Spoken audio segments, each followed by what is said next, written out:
I'm just trying to work this thing out. President gave me a job to do. Damn it, Glenn. What did we tell you? No more troops. Don't ask for more troops. What do? You ask for 40,000. Hey, hang on, Dick. You're cutting out. I can't hear you. Can you hear me? Yeah, I can hear you. Okay. Something's wrong here. Andy!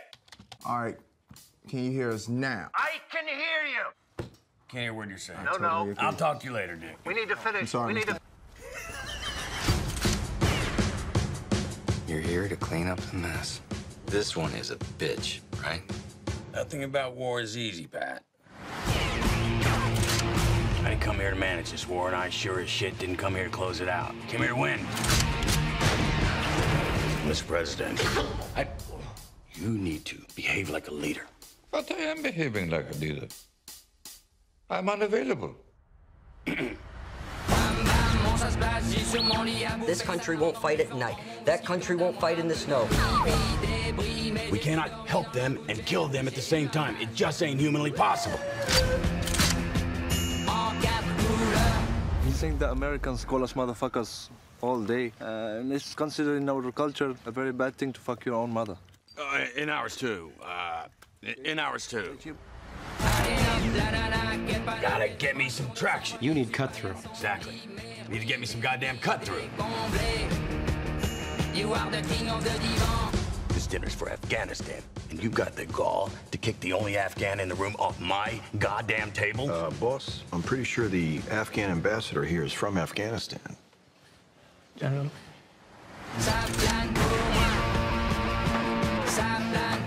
Men are imperfect creatures.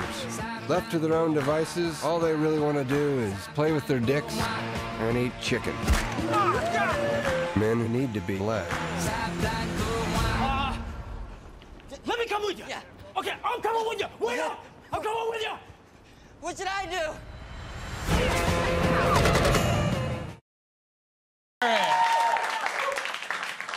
Mr. Hall, congratulations. Thank you, sir. What a film. What a cast.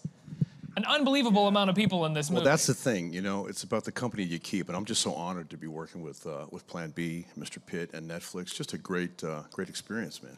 And how did this start for you? I mean, obviously, the movie started with Michael Hastings' book, The Operators, which was based off of his Rolling Stone piece about Stanley McChrystal and what was going on in Afghanistan around that time. So when did this come to you? Well, it was about 2 years ago, and I had the good fortune of meeting with Francine Maisler and Dee Dee Gardner, and then I read some scenes that were put on tape for David Michod, and they sent it to Brad, who I think was overseas at the time. And then I was just thrilled that they wanted me to be involved. You know, it's just a great project. And what David did is really interesting. He adapted this book at their suggestion. They partnered a couple years even before that, I think I read. And he did a great job. I mean, the film is inspired by the book. It's partly satirical. I mean, you saw the film. I think it evolves into kind of more of a classic war picture.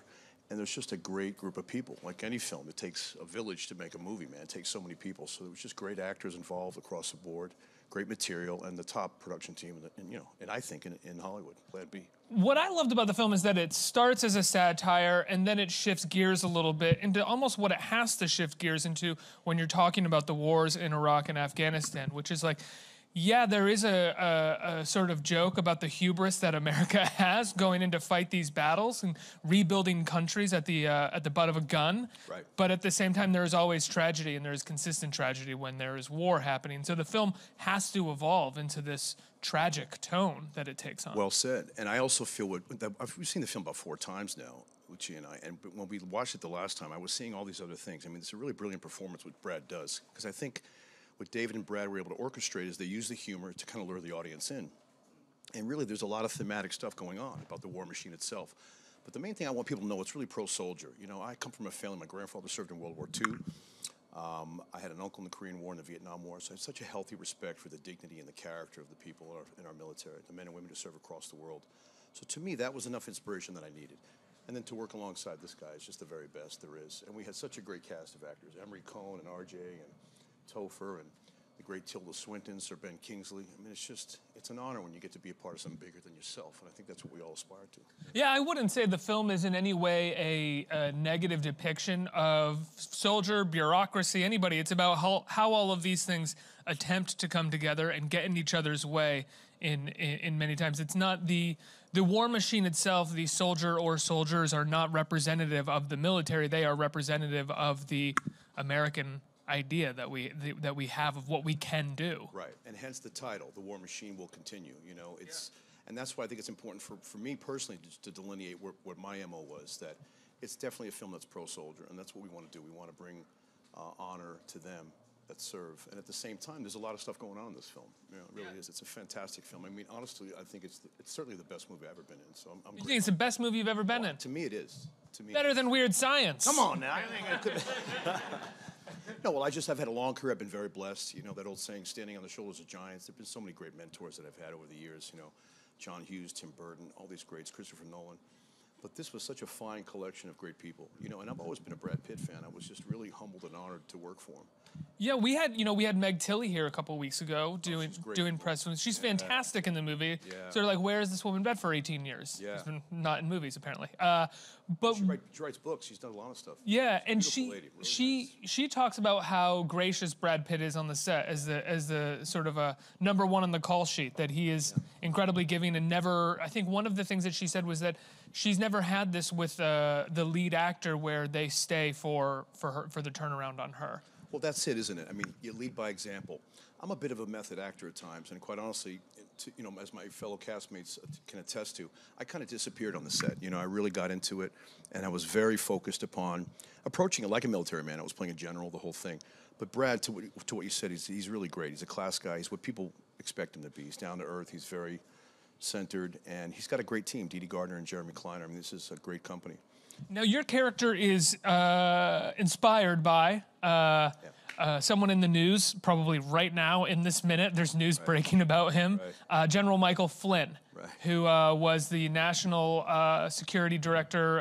Excuse me, I think I'm maybe saying National Security Council Director, I think, something like that. That was his position. He was fired because of his dealings with potentially with Russia, as well as now his dealings with a foreign operative for Turkey. What did you know about him going into this? You said you shot this film 2 years ago. Yeah, and at that time, he was not the center of the storm. He wasn't involved in the Trump campaign and the whole thing at that point. So what was important to me is that they shared a real bond as brothers. You know, when General McChrystal led our troops, General Mike Flynn was the second in command, you know, under him. And so to me, again, back to the military, and I think just establishing that brotherhood between our two characters, that we're going into war and that we're there to fight for each other and for everybody, you know, to represent the whole team.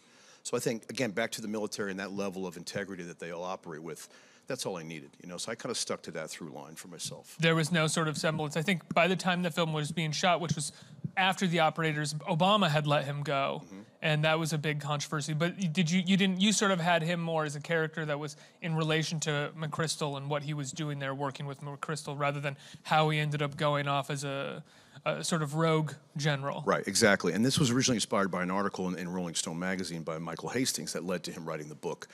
And again, without politicizing it, that was just what I stuck to. I just focused on what I was trying to do and just trying to, you know, make my contribution and be the strongest I could be. You know. What do you look for in parts these days?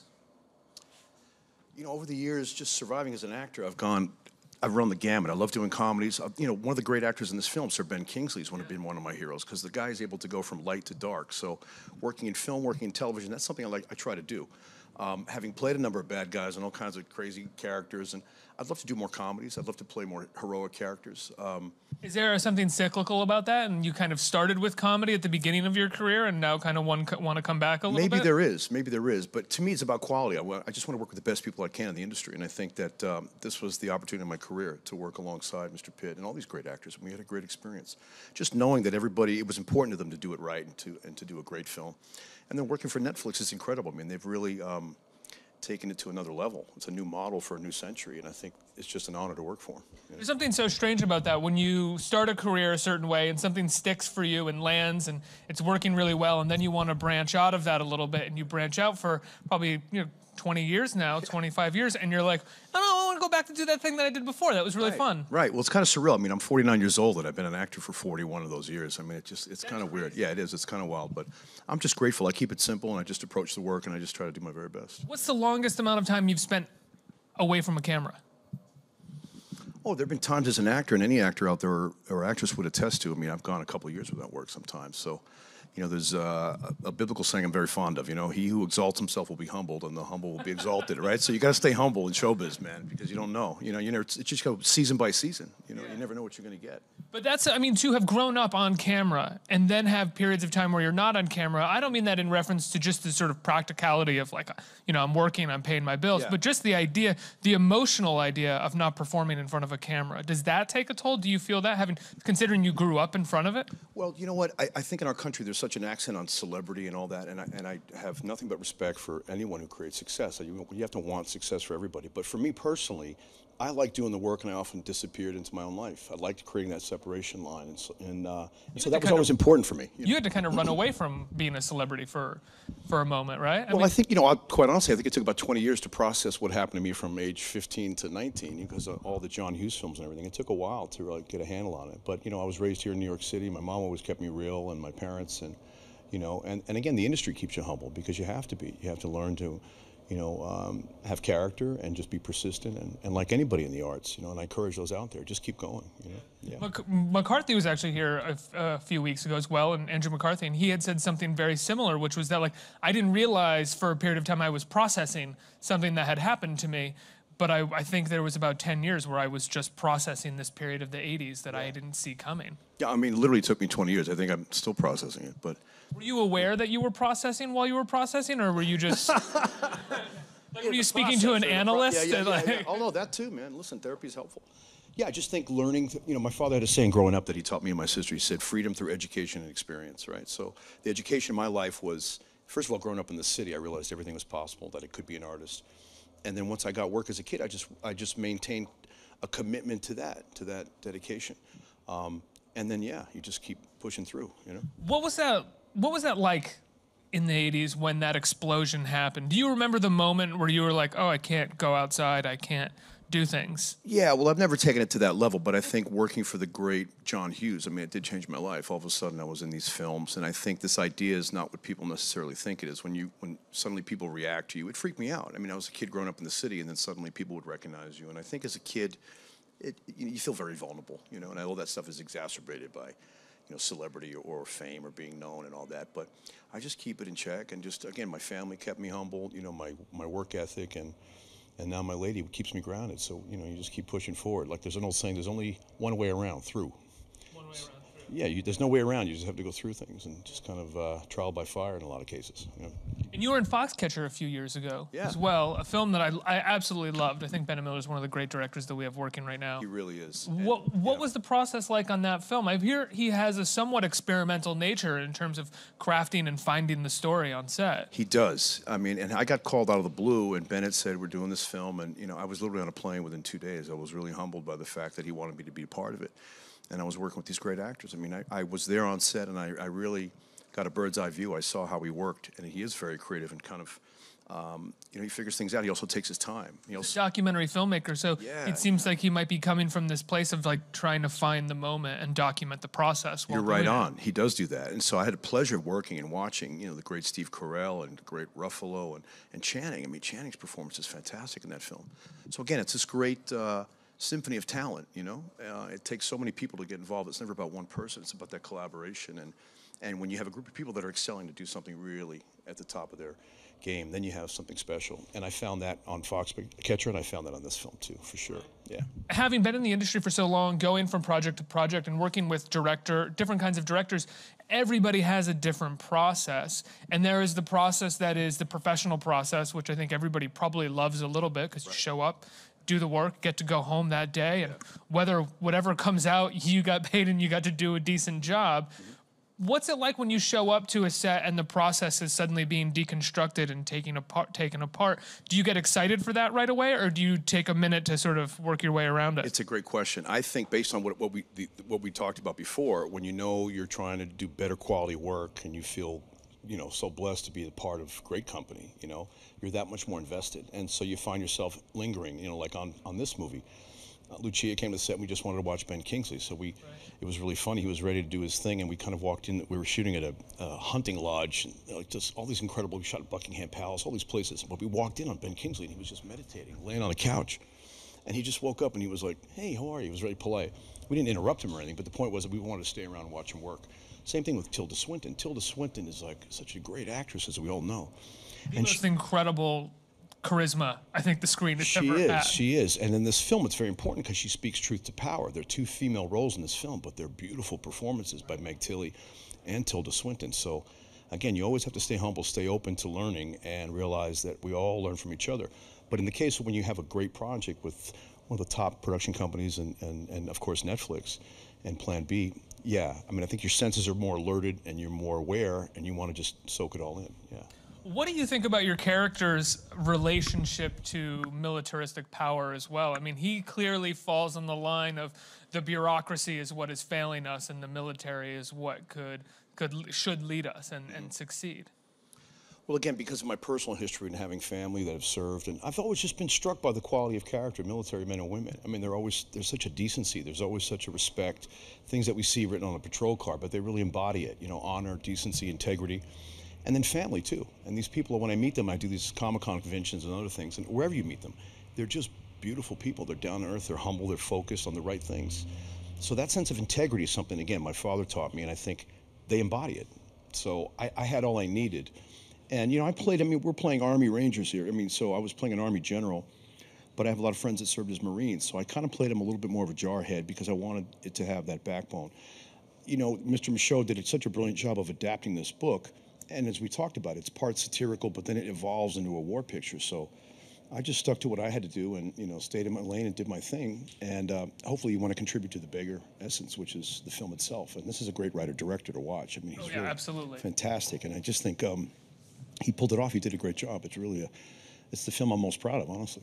And not just a war picture, because I think when we think about war pictures, we think about success. We think about you know, at the end of the day, the war is over. The battle has been won or lost. With this, nothing is won or lost except for some integrity at the end of the day. You know, it's really about the futility of this situation. Well said.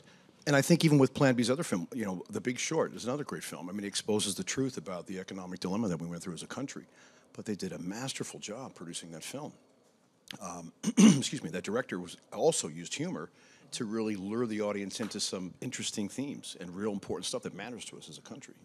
You know, I got to ask, you've made some incredible films after the period of time. I mean, in that period of time in the 80s, but as well as after. You've clearly done what you can to find interesting work to be a part of. Yet when you sit down for an interview with a guy like me, I'm not doing my job if I don't ask you about this period of time in the 80s where you were in John Hughes movies. Yeah. I asked Andrew McCarthy the same question. I'll ask anybody this question who has a period of their life like this so early on. What is that like? Have you ever found yourself trying to run away from that and get frustrated with it, and now you just kind of accept it? Just the opposite. I've always embraced it because I know I wouldn't be sitting here without John Hughes. I mean, the guy was a brilliant writer-director, and he was so cool because on the sets, he knew he had good scripts, but he was never uptight about it. And I think that was one of his great talents and gifts, was the ability to empower people, make them their best by allowing them. And I think that's what great people do in terms of leadership. They know how to get the best out of people by letting them do their thing, you know? So he was great at that. He was so talented. He was so funny, too. I mean, one memory that I have is just he would always be next to the camera. This was before Video Village and everybody had smartphones.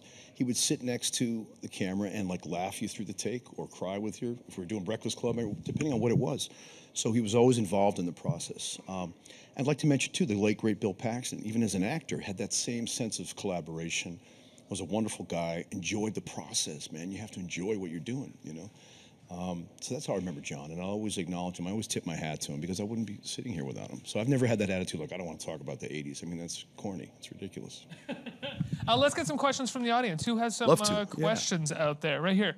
Hello. Yes, sir. While you're here talking about this movie and different projects that you worked on in the 80s, can you talk about that AT&T commercial you did last year? Because that was honestly one of the best commercials I've seen in a long time. Man. Thanks. Well, my manager at the time, the great guy John Branstein, was able to facilitate that and worked with another friend of ours who got the call for an ad agency. So it was really just a surprise. It was just a gift. And on that note, I want to say that too. So in terms of about career trajectories, it was nothing like I didn't plan this career. I just worked at it, you know. So with that was just a gift. I don't know how it happened, and I was really happy that it was a fun spot, and we had fun doing it, man. Yeah. Thank you. Next question. Hi, how are you? I'm great. Hi, how are you? Good, thank God. Good. So I was wondering, after having been in different films and television and everything like that, what was it like creating something for Netflix? Because it's such a different process, I'm assuming. Great question. Thank you. Well, first of all, I think like I said earlier, it's a new model for a new century. I mean, I think that the accent these days is not so much on the opening weekend. The thing that I'm first struck with is the level of taste and quality that they go for. I had the pleasure of meeting Ted Sarandos at our New York premiere, and Brad and a bunch of us from the cast were there. Jeremy Kleiner, the director David, and other friends, and it was amazing. I just think that they're investing in quality. You know, it's like what HBO was to us when we were growing up, and I think that it's a new model for a new century. I think they should be lauded for the chances that they're taking to give all of us artists opportunity. And I think in terms of where we're at in a new century, in the context of how does that affect Hollywood or not, that's for greater minds than I to attack. But I feel, you know, like I just said, it's a new century. It's time for a new model. And I think really what they're doing is they're delivering great, you know, quality to people around the world. Like this movie was released in 90 countries, not just across our country, you know, last week. And that's humbling. That's an honor. So wild. It's immediately available to an incredible amount of people. Yeah, but again, with the focus on quality, you know, and that's what I feel really fortunate to be a part of this, because I was really honored just to be by this guy's side every day working on this film. But all the people in here, you know, it's a great community and group effort, just like life when you make a film. So that's the thing too. You always want to keep yourself in check because everybody's contributing. Everybody's a part of it. You know? One more question? Right here. Hi. I'm a really big fan of yours. Oh, thank you. I love all your, especially the 80s movies are great. Thank you. But I was wondering, so for this film, you played a soldier, but what was it like to prepare for that? Because we've seen so many actors play soldiers and in the Army, but like this is kind of on a lighter side than what they've done in the past. Yeah, yeah. Well, the first thing is physically I wanted to get a little more jacked, so I started eating a lot and training hard. I mean, I worked out for like 2 hours every morning before I got to the set. I mean, I got into a zone. Lucia will tell you. There's my lady over there. And so I just was so keyed up. I was so honored and humbled, and experientially, this experience was incredible. I mean, we got to go to London, we went to Abu Dhabi, Dubai, and we finished the picture in Berlin. So I did a lot of reading, and it's just about a level of focus. And like I said, I had all I needed. So when I got to the set, Mike disappeared. You know, I didn't really forecast it for anybody, but I kind of went into my character and stayed there while I was at set. You know. Yeah. How often do you do that? It's always, I kind of make those choices based on the work. Like years ago when I played Bill Gates, I did a similar thing. It's rare. I don't always do that. You know, I like to keep it loose. But for this, I felt it was very important to feel like that, to feel like a general all day. And again, I mean, I literally just stood by his side on duty, and I didn't really say much. I didn't lean on him. You know, I just gave him space to be who he was. And as we mentioned earlier, he's a great guy. So he's wearing a lot of hats. He's thinking about his performance. He's running his company. He's producing the movie. So to me, it was just important that I had that solidity, that I was going to be steel and just be right there for him. It's one of those things that if you're working alongside someone like that, who's the star and producing the movie, you just don't want him to have to worry about about you at all. I mean, I literally was like, "Can I get you coffee?" I mean, no, literally, I was, you know. And I gave him a book on General McChrystal, and I gave him one on Marlon Brando. But I have such a respect for him, and as we've spoken to, he's a real prince. The guy's a great guy. He's what you think he is, you know. And I was really just thrilled to work for him. He gave me this watch at the end of the production, which blew my mind. Yeah, it was really cool. And I'm such an idiot. It took me 6 months. I flipped it over, and it had been inscribed. It said AMH War Machine, 4 stars. Wow. So that was a real beautiful gift, you know. And I'd given some gifts to he and Dee Dee and David, the producer. But that shows you the class that this guy has. You know? That's quite nice. The film War Machine's on Netflix right now. It premiered this weekend. It's fantastic. Anthony Michael Hall, everybody. Thanks, Anthony, guys. thank you so much. Thank you. Appreciate it. It's a pleasure, man. Really had fun. Yeah, great.